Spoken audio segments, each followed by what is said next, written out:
So here we have the Nissan Navara on a 67 plate. I'm going to start off firstly by showing you around the outside of the vehicle, and then we'll hop in and run through some of the controls on the inside of it from there. From the outside, you can see it's a four-door vehicle with tinted windows and alloy wheels. We're going to start off in the rear cargo area first of all.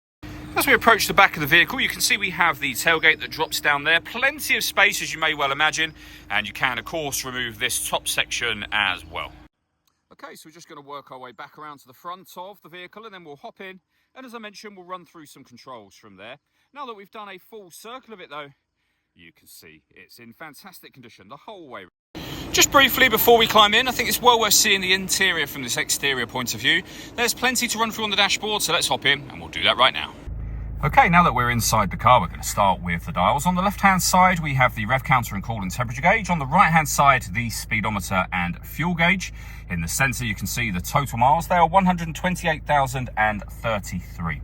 You can change the information that's displayed in that main section for various different menus, as you can see, including a digital readout for your speedometer. And that is all done using these buttons just here.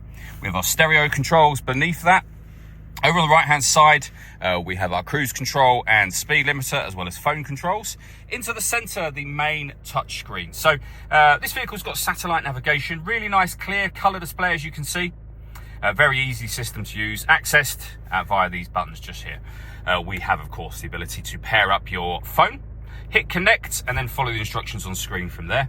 We have DAB, FM, and AM radio, and your main volume is just here. We have a CD player, Bluetooth audio and auxiliary input, so loads of ways to listen to your music. This car's also got a 360 parking camera, so reversing camera, bird's eye view image of the vehicle where it's parked right now, and it goes a couple of steps beyond that. You can get a front facing camera and the bird's eye view, or a front facing camera and the front passenger side wheel.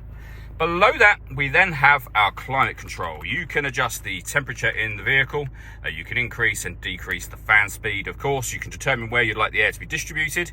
When you're happy with those settings, that's your air conditioning off. Back on again, or hit auto.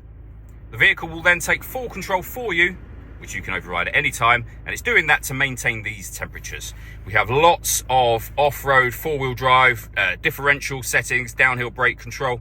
You can unlock and lock the doors from the outside. We have a 12-volt charging socket just here. Our auxiliary and USB inputs, the gear lever for the fully automatic gearbox, and then driver and passenger heated seats with two different heat settings each. Last thing I wanted to mention is the sunroof. We have a manual blind that will open over and of course close, and then you can open this section as a proper sunroof as well. All that leaves me to say is thank you for taking the time to watch this video. If you'd like to come and see the car for yourself and have a test drive, please feel free to give us a call here at 7daysonly.co.uk. We'd love to hear from you, sir.